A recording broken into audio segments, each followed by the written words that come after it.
Bonsoir mesdames, bonsoir messieurs, ravi de vous avoir une fois de plus dans ce magazine dimanche.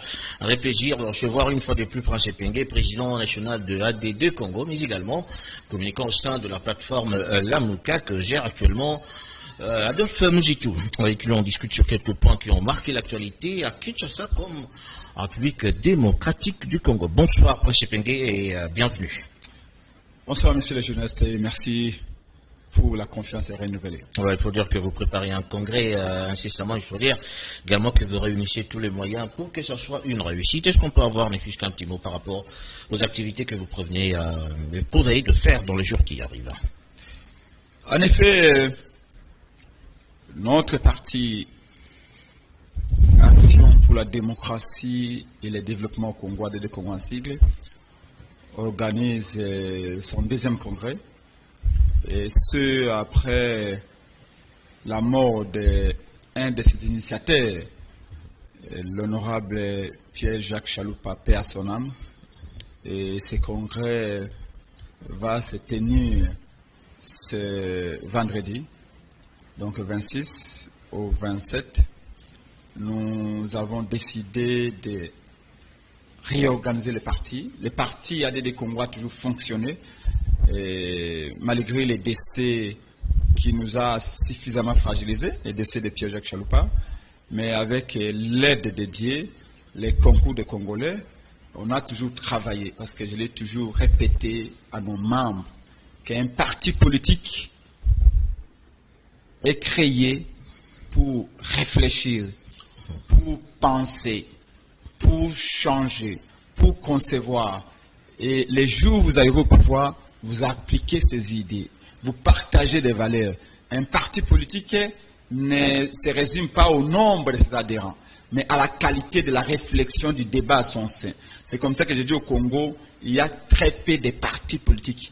Malheureusement, les gens ne comprennent pas ça. Pour être un parti politique, il faut brûler les pneus. Pour être un parti politique, il faut insulter, il faut diaboliser, comme certains en ont fait les spécialités pendant 37 ans. Donc nous, AD2 Congo, pendant ces 2 jours de congrès, nous allons réfléchir sur notre projet de société, à qui nous allons faire confiance à la présidentielle de 2023, mais aussi comment nous allons nous comporter aux élections de 2023 à tous les niveaux. Et donc, nos membres vont réfléchir et nous vous inviterons, vous allez venir toucher au cœur même de ce qu'on appelle l'existence d'un parti politique, ça veut dire comment nous réfléchissons. Très bien, alors vous êtes également communicant au sein de la plateforme Lamuka, on vous a présenté. Alors comment se porte finalement cette plateforme politique après la brillante déclaration de Martin Fayulu comme candidat au président de la République, mais également déjà de soupçons par rapport à Adolphe Muzitu, qui lui également compte se représenter comme candidat présidentiel prochaine? Au sein de Lamuka, tout va bien. La candidature du président élu Martin Fayulu est normale et était même entendue impatiemment par le peuple. Martin Fayulu est le président élu. Il y a une différence entre un président élu et un chef de l'État.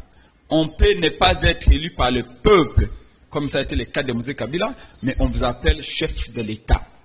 Personne n'avait élu Moïse Kabila, mais on l'appelait chef de l'État. Mais un président de la République élu est celui qui est l'expression même légitime des aspirations de son peuple. Il est ici de la volonté représentative de son peuple. Tel a été le cas pour Martin Fayulu. Donc on peut dire que Martin Fayulu est en train d'exécuter son mandat légitime. On l'a empêché de gouverner. Mais nous allons lui donner confiance. Si on respecte le peuple, l'on doit réélire Martin Fayulu. Le peuple l'a choisi. On a étouffé le peuple. On a détourné la volonté de tout un peuple. La moindre des choses qu'on puisse faire, c'est d'imposer à nouveau cette volonté. Et croyez-moi, nous venons de Mbandaka, nous venons de Bouende, nous venons de Lissala, nous étions à Kwango, nous étions à Kwilu, nous étions à Masimanimba, nous venons récemment de Kisangani. Le peuple congolais est déterminé à réélire Martin Fayulu. Donc, la question ne se pose pas. Parce qu'un président qui a un premier mandat, je dis bien légitime, on ne peut que l'aider à avoir un second. Donc, vous m'avez posé la question du coordonnateur de la MOUCA. Oui. Mais n'oubliez pas qu'en 2018, il s'était également déclaré candidat. Et comme le cas du président Bemba a été également, il s'était déclaré également candidat. Mais à la fin, parce que nous devons faire triompher la volonté du peuple, on s'est donc vous allez prendre un seul candidat qui va vous présenter. Donc il y aura un candidat commun de la MOUCA. Très bien. Aucun problème à ce niveau-là. Il y a des bruits quand même qui circulent par rapport, je veux dire, à une tacte, je l'appelle tacte, puisque bon, la MOUCA tient à récompenser une dame qui a été brièvement emprisonnée à cause de ses déclarations. Il faut dire que la MOUCA tient aujourd'hui à lui acheter une parcelle. Est-ce vrai ou faux, finalement, ces rumeurs qui circulent déjà? Non, je suis un homme d'État, je ne spécule pas. Ce qui est sûr, c'est que Maman Marie est devenue une héroïne, une femme modèle. J'ai entendu quelqu'un, M. Félix Tshilombo, pour ne pas le citer, qualifier Maman Marie ou l'insulter de M. Félix Tshilombo a manqué du respect à toutes les femmes du Congo, en humiliant Maman Marie. Je crois que nous n'allons pas répondre à Félix. C'est Maman Marie qui va les répondre. Et les membres de votre plateforme, quand même, il faut le reconnaître. Écoutez. Poussé par la MOUCA, dire parfois des invectives aux autorités. Non, on n'encourage personne à invectiver. Les insultes ne sont jamais bonnes, qu'elles viennent de gauche ou de droite. L'on ne peut pas se battre pour le pays comme nous autres et encourager les antivaleurs. On a toujours combattu les antivaleurs avec le président Martin Fayulu. Mais évidemment qu'au Congo, on confond la vérité et les insultes. Si vous dites à M. Félix Tshilombo que l'argent des rames se retrouve dans votre poche, Félix dit qu'on insulte. Si vous dites à M. Félix Tshilombo, c'est vous qui avez décrété l'état de siège et l'état de siège a échoué, il dit qu'on l'insulte. Si vous dites à M. Félix Tshilombo, où est passé l'argent de 100 jours, il dit qu'on l'insulte. Où est passé les 15 millions de décotes pétroliers, il dit qu'on l'insulte. Donc on confond la vérité et les insultes. Malheureusement, pour nous, Maman Marie doit être honorée. Et les Congolais l'honorent déjà. Voilà. Et malheureusement, les seuls regrets que nous avons, c'est qu'on voit M. Félix Tshilombo, avec les responsabilités qu'il a, se mettre au niveau d'insulter une maman. J'ai vu Maman Marie marcher avec la Lucha. Qui l'a payé? Marcher avec Acha. Etia, Congolais debout des syndicats de Kolo. Maman Marie a marché contre l'occupation du Congo par les Rwandais. Et Félix, au lieu d'honorer une telle femme, il l'insulte. Voilà. Il l'humilie. C'est extrêmement grave. C'est extrêmement grave. Il a insulté toutes les femmes du Congo. Voilà, on pose une question par rapport également au fief de la MOUCA, parce que bon, je ne catégorise pas, mais il faut dire quand même que bon, dans le Bandundu, qui est finalement le fief électoral de la MOUCA, je le dis entre guillemets, quand je cite Adolphe Muzitu et Martin Fayulu, il y a quand même bruit tribal entre Yarka et je crois Tseke. Est-ce que vous êtes quand même au courant de cela? Et cela est dû à quoi? D'abord, je vais vous dire que je condamne ce type de troubles. Malheureusement, ceux qui gèrent la République ont pris un temps fou. La province de la Kwango est à combien? 400 km, 500 km de Kinshasa. Il a fallu 2 semaines pour que le régime de M. Félix Tshilombo décide d'aller au Bandundu, calmer les jeux. La délégation n'est même pas encore partie. Mais qu'est-ce qui justifie cette récurrence finalement de troubles au sein de cette communauté? On a connu, oui. Yumbi, on parle il y a toujours des manipulations politiciennes. Mais au-delà de cela, là où vivent les humains... Donc une déclaration de Martin Fayulu par exemple par rapport à cela. Là où vivent les humains, les conflits ne manquent pas. On pose la question, il n'y a aucune déclaration jusque-là de Martin. C'est à nous les hommes de savoir comment anticiper. Le problème c'est que le régime de M. Félix Tshilombo vient de réagir très en retard. Il n'y a pas qu'au Bandundu. Au Kassai, il y a eu des conflits ethniques. Mais vous allez voir que gouverner, c'est cette promptitude-là. Quand on parlait de la décentralisation, c'était quoi? On disait que la logique est de rapprocher les administrés, les administrateurs, les gouvernés des gouvernants. Mais ce n'est pas un rapprochement physique seulement. C'est la promptitude, la rapidité dans la prise de décision. Voilà. Mais laissez-moi condamner fermement, je ne sais pas si vous l'avez fait sciemment, vous avez dit, Bandundu, les fiefs de la Mouka. Soyons sérieux. Soyons sérieux. La Mouka, les fiefs de la Mouka, c'est l'ensemble du Congo. Très bien. Vous avez vu la Mouka avec le président Martin Fayulu, la province de la Tchopo. Tchopo, la province de la Tchopo n'est pas Bandundu. Martin Fayulu a été accueilli comme les présidents qu'ils ont élus là-bas. Vous avez vu Martin Fayulu dans la province de la Mongala. Vous l'avez vu dans la province de l'Équateur. Vous avez vu dans la province de la Tchapa. Martin Fayulu est très populaire dans toutes les provinces. Ou alors, dire que Bandundu, le fief de la Mouka, c'est adopter le discours de l'IDPS qui respire le tribalisme. Dans les tribalismes. Avant de continuer. Que nous condamnons d'ailleurs. D'ailleurs, il faut les dire, parce que bon, on les condamne nous tous, quand je l'ai dit, c'était également pour avoir votre réaction par rapport à cela. Alors, puisque nous avons commencé ce journal, le tout premier mélange, parlons de la SADC, il faut dire qu'il y a eu 42e sommet de la SADC avec le chef de l'État de la République démocratique du Congo qui prend le règne de cette organisation. Image et commentaires. Cette passation des témoins aura marqué la cérémonie inaugurale du 42e sommet de cette organisation sous-régionale qui s'est tenue à Kinshasa. Devant un parterre de ses collègues chefs d'État membres de l'organisation présents dans une salle de congrès chauffée à blanc, le président Félix Antoine Tshisekedi Tshilombo, auréolé de son nouveau statut, a, dans son discours d'acceptation, indiqué que son pays allait poursuivre le travail amorcé par son prédécesseur, dont il a salué du reste le brillant mandat. Un mandat qui, a-t-il dit, a permis à la SADC de réaliser certains projets intégrateurs nonobstant l'environnement délétère qui mettait en mal son fonctionnement suite à l'avènement de la Covid-19. De ces faits, il a indiqué qu'il misera sur le concours de l'ensemble des États membres pour atteindre les objectifs fixés par le père fondateur de cette organisation sous-régionale. Mon pays, la République démocratique du Congo, par le truchement de son gouvernement, affirme son engagement à appuyer la mise en œuvre des programmes et des projets inscrits dans le plan indicatif régional de développement stratégique, le RISDP 2020 à 2030, inspiré par la vision 2050 de la SADC.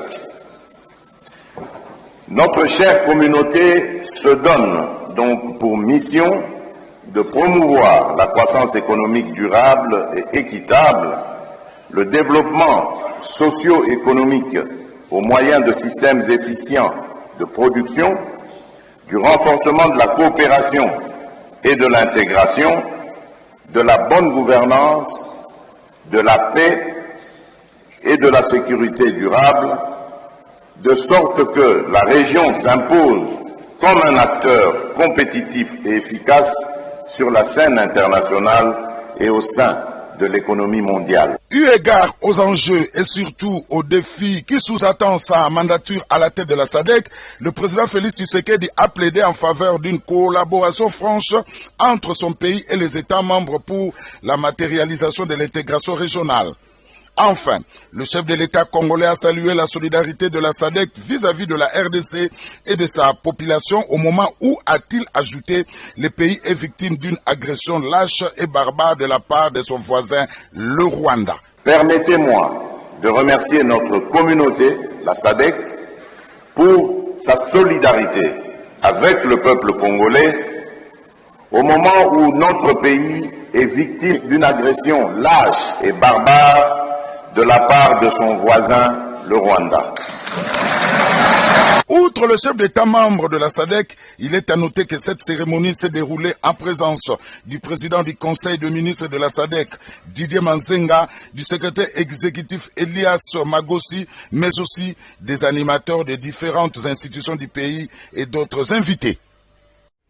Voilà, on reste dans ce chapitre de la SADC pour prendre les indications prioritaires de cette institution. Image, commentaire. Donc nous restons encore dans ce chapitre de la SADC pour parler des indications prioritaires de cette organisation. Images, commentaires.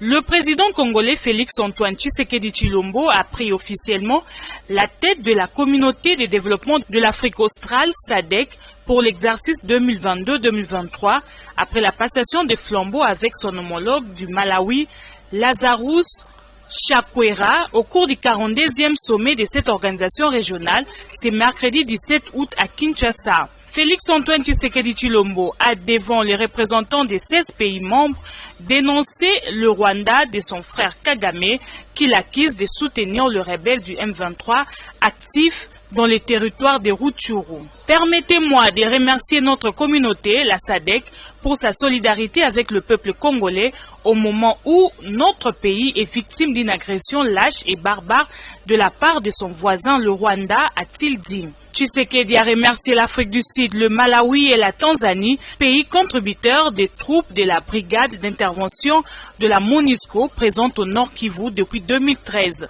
Cette brigade qui avait en son temps aidé les FARDC à défaire la même rébellion du M23 qui a ressurgi fin 2021. Les rebelles du M23 occupent plusieurs localités du territoire de Rutshuru ainsi que la cité douanière de Bunagana depuis plus de 2 mois. Félix Tshisekedi a opté pour l'option diplomatique afin d'obtenir le retrait du M23 des zones conquises. Mais les rounds de médiation diplomatique menés sous l'égide de l'Angola semblent ne pas produire d'effet à ce stade. Le cessez-le-feu décrété à Luanda en présence de Paul Kagame et Félix Tshisekedi n'est pas respecté. Toujours dans le cadre de cette activité, nous parlons maintenant de la Troïka qui a eu lieu juste pendant ces activités. Images et commentaires. En marge du 42e sommet de la communauté de développement de l'Afrique australe, SADC en sigle, ouvert à Kinshasa ce mercredi, il s'est tenu une rencontre en format réduit du comité ministériel de l'organe de la Troïka, l'une des structures de la SADC qui s'occupe des questions liées à la politique, défense et sécurité des pays membres. Les travaux étaient éclatés en 2 parties. D'abord l'avant-midi avec les experts et quelques membres des gouvernements, puis l'après-midi avec les chefs d'État des pays membres de la Troïka. Il s'agit de l'Afrique du Sud, du Malawi et du Botswana. Le Lesotho et le Mozambique, via leurs représentants, ont également pris part à ces travaux comme invités. Dans un communiqué lu par le modérateur rapporteur du jour, les chefs d'État de la Troïka de la SADC ont adopté plusieurs résolutions à huis clos. Compte tenu du caractère hautement stratégique de l'organe, ces résolutions seront soumises lors des travaux en commission avant la clôture proprement dite du sommet prévu ce mercredi après-midi.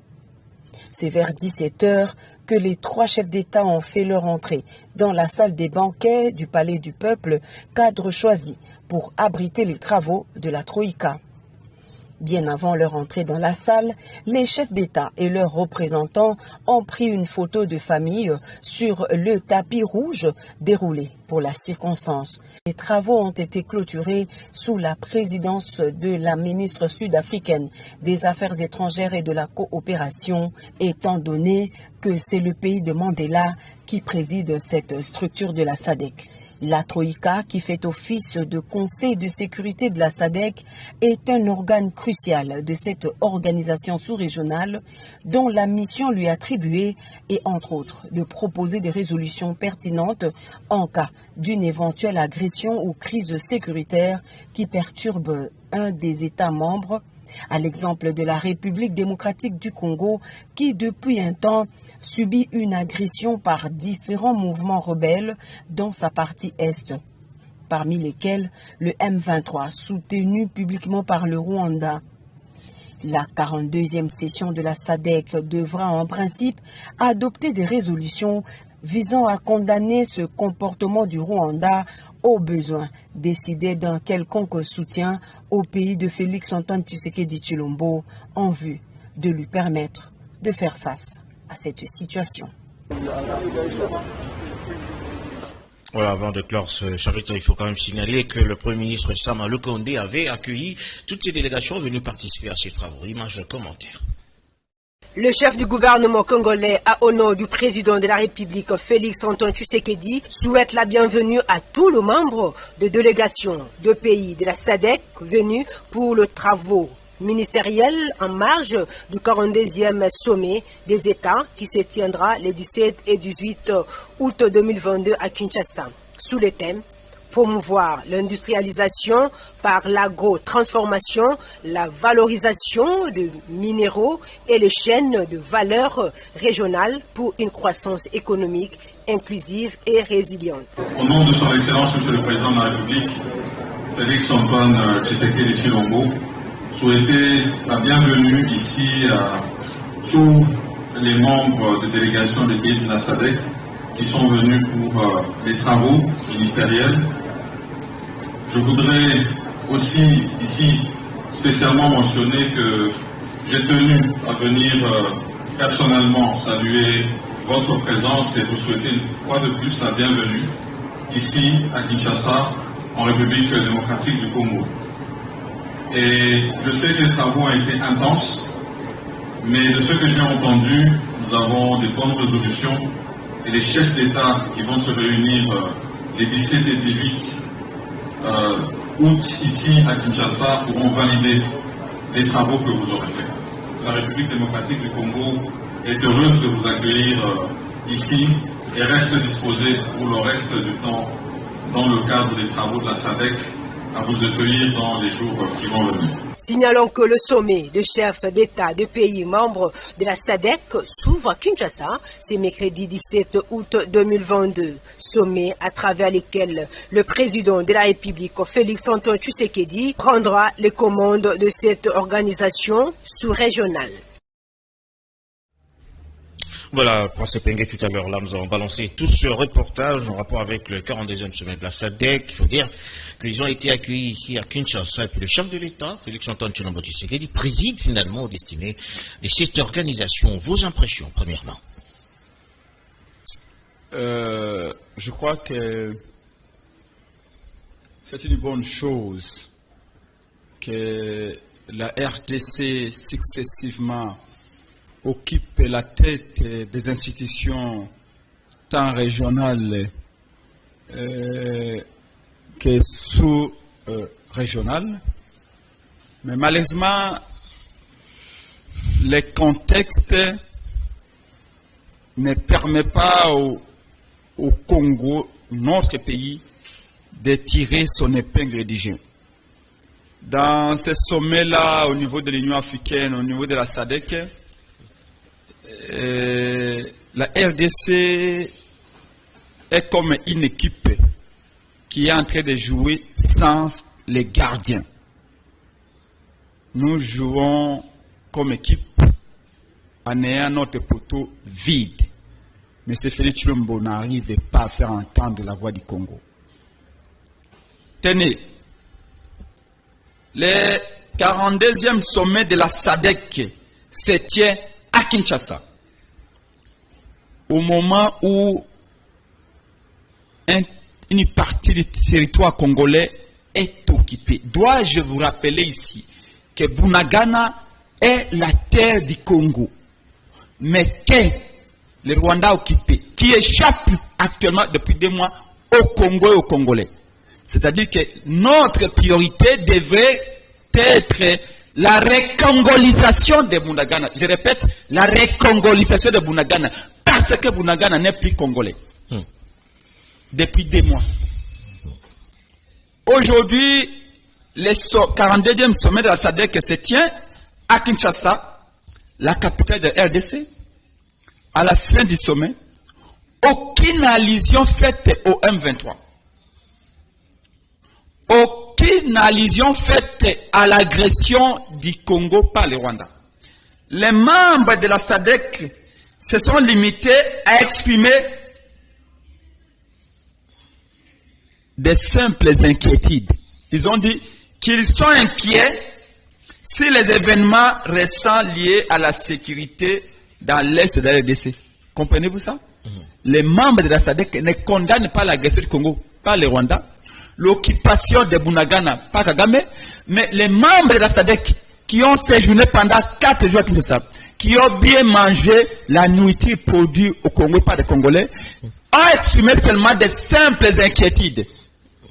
Et pourtant, lors de son discours d'ouverture, M. Félix Tshilombo a enfin dénoncé l'agression du Congo par le Rwanda. Mais ceux qui sont venus au sommet, les chefs d'État africains, dans leur communiqué final, n'ont pas condamné l'agression du Congo par le Rwanda, n'ont même pas fait allusion au M23. Ça veut dire que ce sommet-là, qui s'organise à Kinshasa, est devenu la meilleure distraction de M. Félix Tshilombo. Il ne faut quand même pas dire ça. Non. Il faut dire parce qu'il y a plusieurs résolutions. C'est très salé pour Félix Tshisekedi. Il y a plusieurs résolutions qui sont prises par rapport à ce 42e sommet. Entre autres, également la résolution du conflit à l'est de la République. Je l'ai communiqué ici. Je lis, je sais que je lis là. Le chef de l'État l'a dit, l'attaque barbare est là, quand même demandé. Les membres de la SADC ont exprimé simplement de simples inquiétudes sur les événements. Ils appellent ça des événements.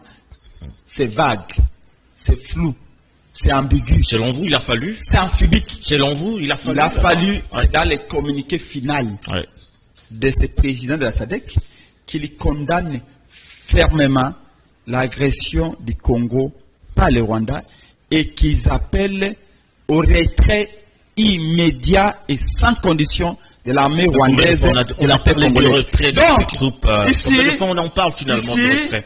Ici, c'est l'expression même que la diplomatie de M. Félix Tshilombo est la plus faible de toute l'histoire du Congo.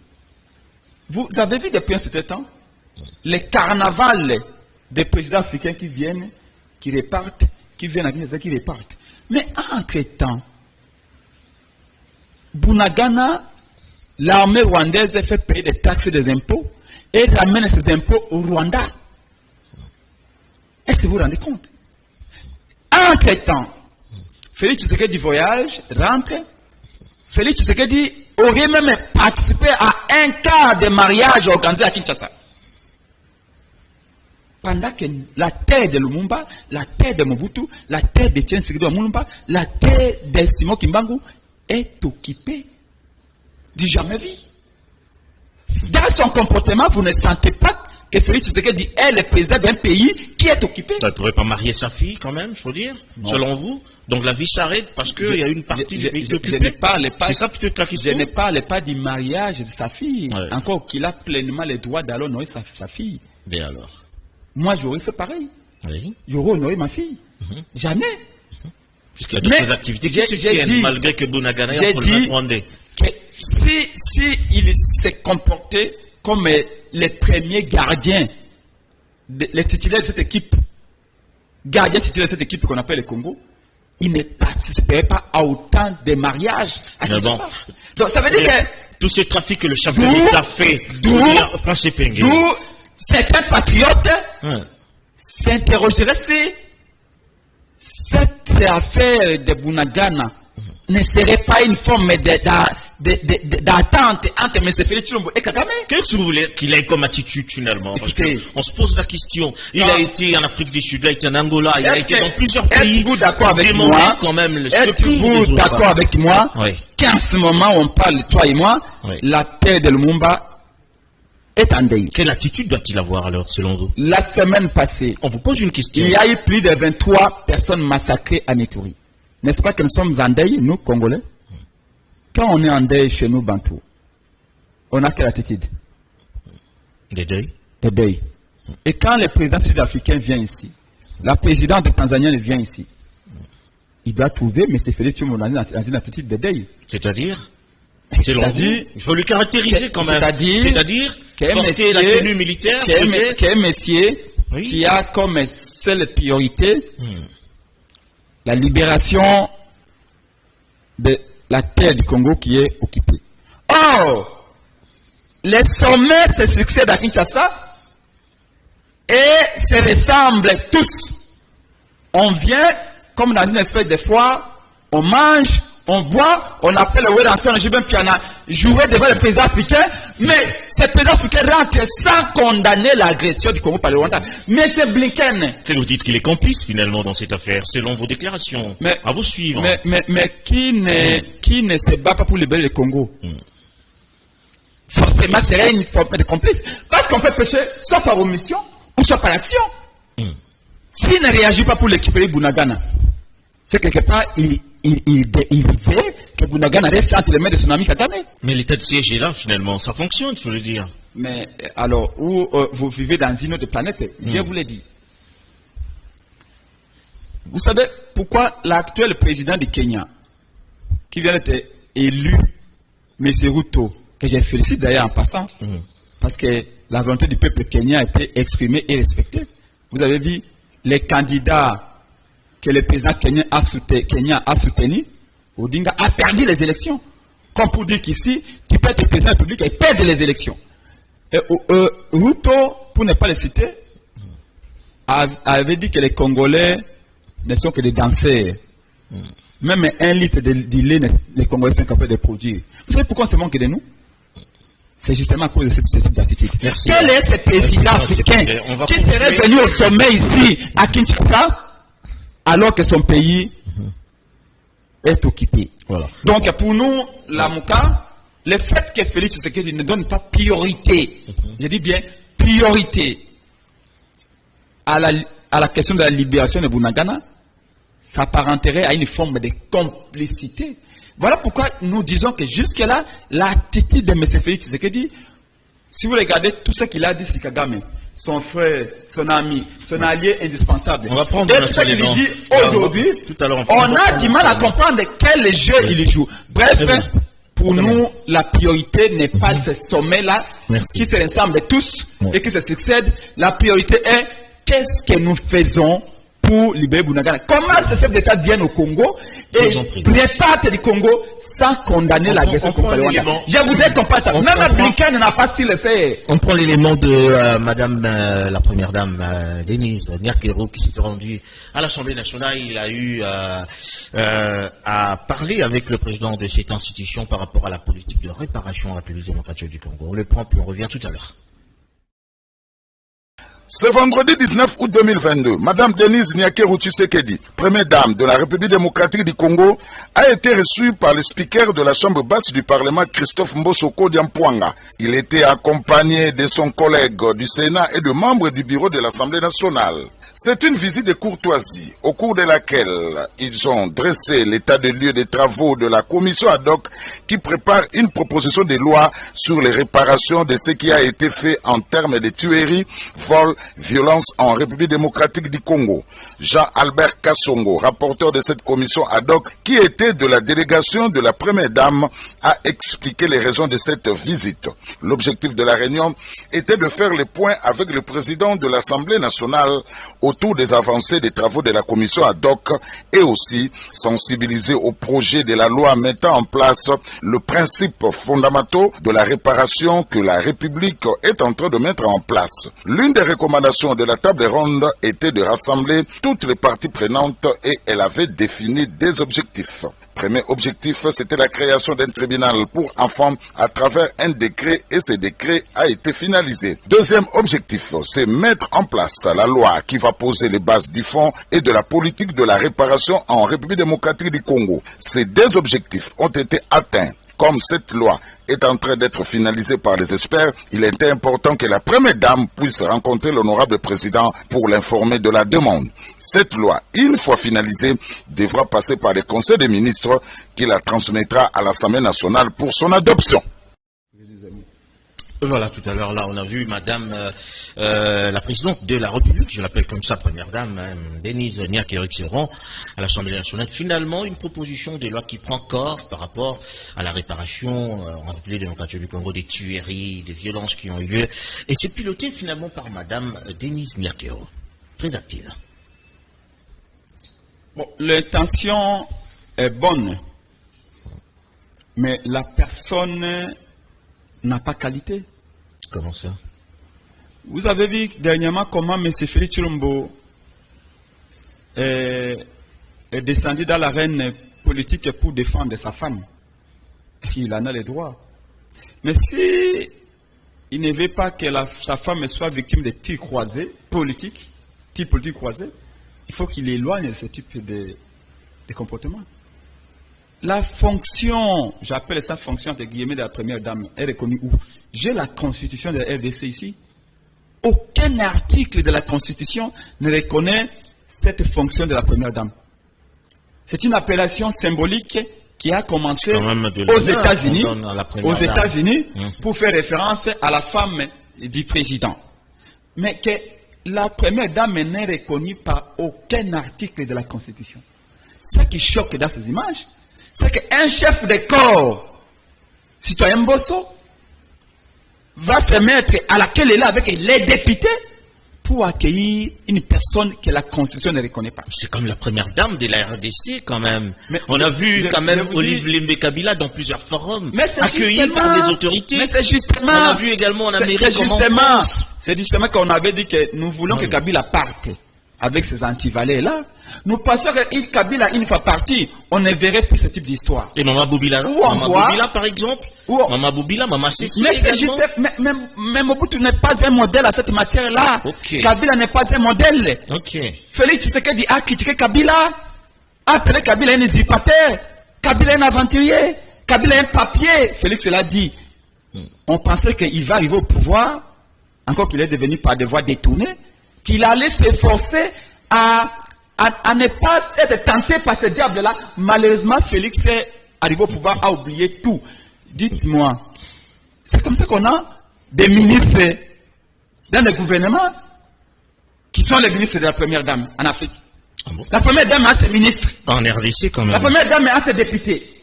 La première dame a 5 partis politiques créés par la première dame. En République démocratique du Congo, il faut le dire vrai. Nous sommes République démocratique du Congo. On pensait que Kabila, la première dame est active et on l'apprécie pour ça. Nous pensions qu'on a vu pire sous Kabila. On a même l'impression que Félix Tshisekedi est en train de chercher à dépasser Kabila dans les antivaleurs.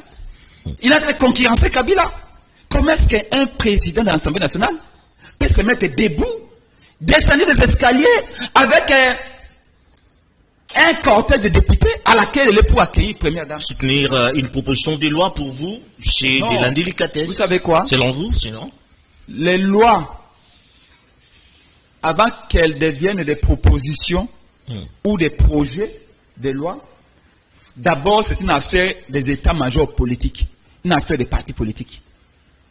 Si elle a des idées, comme moi là j'ai des idées, je suis pas au Parlement, je vais confectionner mes idées, les mettre dans un ordre utile et je les remets entre les mains d'un député qui va les endosser et ensuite, parce qu'il a qualité, et il va faire les plaidoyers là-bas ou il va mener au Parlement pour qu'on en discute. J'ai des idées, je peux donner à un ministre, c'est notre régime, et le ministre va faire un projet de loi et va l'amener au Parlement, à l'autorité législative.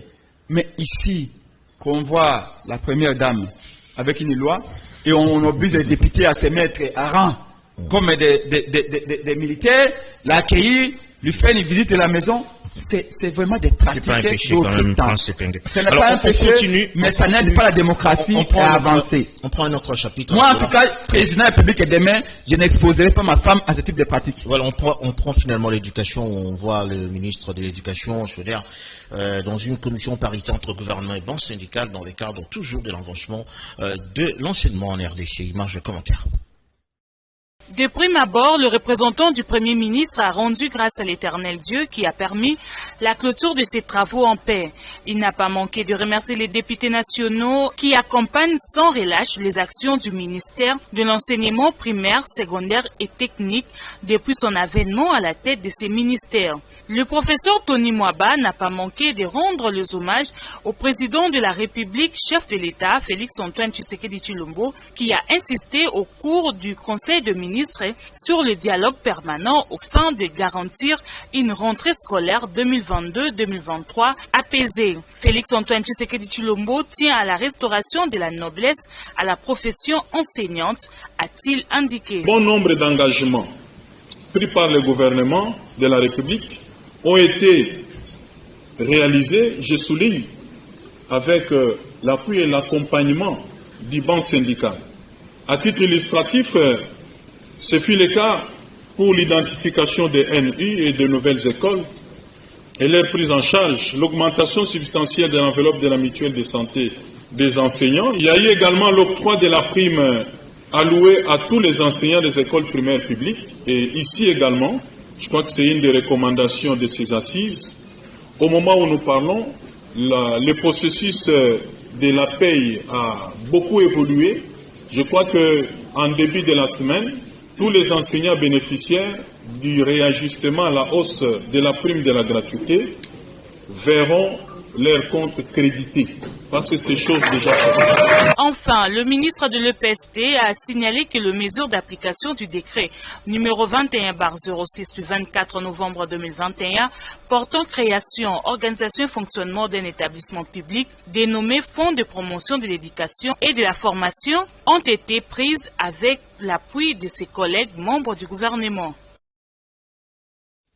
On sera en Ituri, là on prend finalement la société civile qui appuie le gouverneur militaire dans le cadre de ses activités. Image de commentaire. La société civile Force Vive de l'Ituri s'est dit satisfaite de l'engagement de l'administration militaire dans l'éradication des violences et des antivalaires dans cette province. Action qui répond favorablement aux cris d'alarme de la population, a dit l'ingénieur Dieudonné Nossa, son coordonnateur, dans une déclaration. C'est mardi. À nos jours, la société civile Force Vive de l'Ituri est reconnaissante des manifestations de bonne foi de l'autorité provinciale à faveur de la demande des paisibles citoyens. Entouré du président intérimaire de la FEC en Ituri et du président des transporteurs, le numéro 1 de cette structure citoyenne salue la décision du gouverneur militaire supprimant les barrières sur différents axes routiers de la province, jadis à la base de la tracasserie de la population. Il salue également l'interdiction faite à certains services de l'État de fonctionner aux entrées de la ville de Bougno. Son Excellence Johnny Luboya Kachama a ordonné la suppression des barrières de tracasserie. Les forces vives de l'Ituri saluent vivement cette mesure de l'autorité provinciale qui va dans le sens de restauration de l'autorité de l'État et consolidation des relations entre le pouvoir et la population. Les forces vives de l'Ituri invitent la population à accompagner les actions des gouverneurs en assurant le monitoring par rapport aux présentes mesures afin d'encourager l'autorité provinciale à aller jusqu'au bout, car la route est encore longue. Même son de cloche pour le président intérimaire de la FEC en Ituri, Daniel Mugisa, appelle ses membres à accompagner l'administration militaire en payant convenablement les taxes et impôts. Son Excellence, Monsieur le gouverneur de la province de l'Ituri, m'a promis que d'ici là quelques jours, il va mettre fin, il va faire fuir les tracasseurs. C'est quelque chose à saluer. Sans aucun doute, l'état de siège permet de régler de nombreux problèmes jadis décriés en province de l'Ituri. L'état de siège, finalement, François Pengue, en Ituri, semble quand même marcher, d'autant plus que le gouverneur militaire s'y prend, comme on dit, convenablement. Tout dernièrement, on a supprimé quelques barrières. Pensez-vous aujourd'hui qu'on peut acclamer Johnny Luboya dans le cadre de ses activités? Personnellement, ce qui m'attriste dans l'attitude de ces régimes, c'est que ces animateurs font la communication politique là où la vie des Congolais est en jeu. Ce que le gouvernement peut faire, c'est la communication, je dirais, politicienne. Rappelez-vous quand M. Félix Tshilombo avait décrété l'état des pièges, ou des sièges, comme vous voulez vous l'appeler. Il y avait un communiqué de 6 points qui a été mis par la Mouka, et le président Louis Martin Fayulu avait insisté sur le fait qu'il faut qu'il y ait beaucoup de préalables. Nous partions dans une guerre dont Félix avait du mal à citer ou à clairement dire aux Congolais qui était l'ennemi. Nous partions dans une guerre où Félix Tshilombo prenait les alliés, plutôt les ennemis, comme des alliés, à savoir l'Ouganda et le Rwanda. Nous partions dans une guerre sans savoir combien de moyens étaient disposés pour l'armée qui allait être en guerre avec tous les moyens financiers que ça exige. Et ce qui devait arriver est arrivé. Rappelez-vous des propos du ministre de la Défense qui avait dit qu'il n'y avait pas eu, je cite, des planifications dans l'opération état de siège. Vous me dites que ça marche, mais la société civile de Kivu et de l'Ituri exige depuis presque 6 mois qu'on lève cette mesure d'exception qui est devenue une mesure ordinaire. Vous croyez vraiment que tous ces habitants de Beni, Butembo, Goma, de Aru, d'Irumu se tromperaient tous en exigeant qu'on lève l'état de siège? Et c'est le M. Félix Tshilombo qui est souvent entre Paris, Kinshasa, Paris et les capitales africaines qui est mieux outillé pour savoir ce qui se passe là-bas. Les services de renseignement, je ne sais pas quelle information donne à Félix Tshisekedi, mais je ne comprends pas pourquoi Félix se trompe dans tout ce qu'il entreprend en ce qui concerne la guerre. Parce que l'année de MIAP, tous ces services d'intelligence ont les regards tournés vers l'opposition. L'année ne s'occupe que de savoir où est-ce que Prince Peng habite pour la lever, où est-ce que Nico Maïngele, Chantal Bomboni, où sont les opposants, quel est leur discours. L'année ne fait plus son travail. Les rebelles entrent, sortent du Congo, l'année n'est pas au courant. À quoi cette agence est appelée l'Agence nationale des renseignements? Elle est devenue l'Agence nationale de surveillance des opposants. Et donc, dernièrement, je vous ai dit qu'à Ituri, il y a eu plus de 23 morts. Sous état de siège. Le bilan dépassait malheureusement plus de 4000 morts. Hier encore, il y a eu des centaines de villages brûlés. Et vous me dites que l'état de siège a échoué. Et on se masturbe avec ce type de discours chaque jour au sein de l'Union sacrée. Voilà. J'ai vu la dernière communiqué des partis de l'Union sacrée. Oui. Mais j'étais abasourdi que les partis de l'Union sacrée fassent un communiqué où ils disent, ils se plaignent. Hein. Non, il y a des tueries continues malgré les efforts, les assassinats, les enlèvements, les maisons sont brûlées, et la situation sociale est catastrophique. Nous encourageons le chef de l'État. Mais vous encouragez quel chef de l'État? Ça fait presque 4 ans qu'il est là. Il lui reste 15 mois de l'État. Vous l'encouragez à faire quoi? S'il y a un encouragement à donner à Félix Tshisekedi, ou soit il démissionne, il se prépare à partir. Mais l'encourager à faire quoi? Voilà, donc l'état de siège a lamentablement échoué, mais nous comprenons cela parce que rien n'a été préparé, rien n'a été planifié. Très bien, et c'est le ministre de la Défense qui l'avait dit. Voilà, on prend autre chose, parce qu'on part maintenant, nous sommes à Kikwit, on reste à l'intérieur du pays, on prend l'assassinat du prêtre Pembele Godefroy. Il faut dire qu'une bande de malfaiteurs finalement ont fauché le prêtre Godefroy Pembele, qui est d'ailleurs un des frères de notre confrère ici, Joël Pembele.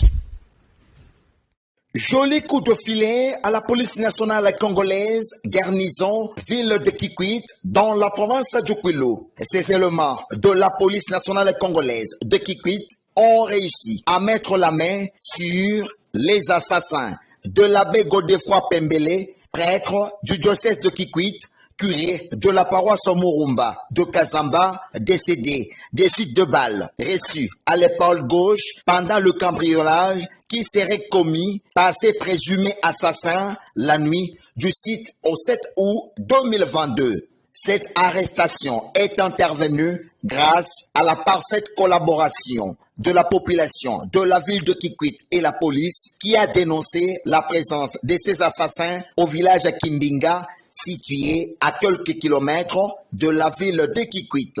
À présent, ces assassins de l'abbé Godefroy Pembele sont mis à la disposition de la justice, et ce, après confrontation avec les chrétiens de la paroisse Murumba qui ont tous confirmé la récupération de leur téléphone par ces inciviques, parmi lesquels Mali Pembele, cousin de l'abbé Godefroy Pembele. Selon les informations, Mali Pembele serait le commanditaire de ces cambriolages après avoir remis à l'abbé Godefroy Pembele la somme. Et ce dernier connaissait très bien la maison de l'abbé Godefroy Pembele. Notez que toute la population de Kikwit et surtout l'Église universelle, famille de Dieu de Kikwit et du monde entier exigent la procédure de flagrance et le transfert de ces criminels à la prison centrale de Makala, tout en invitant les autorités provinciales à toujours mettre des moyens à la disposition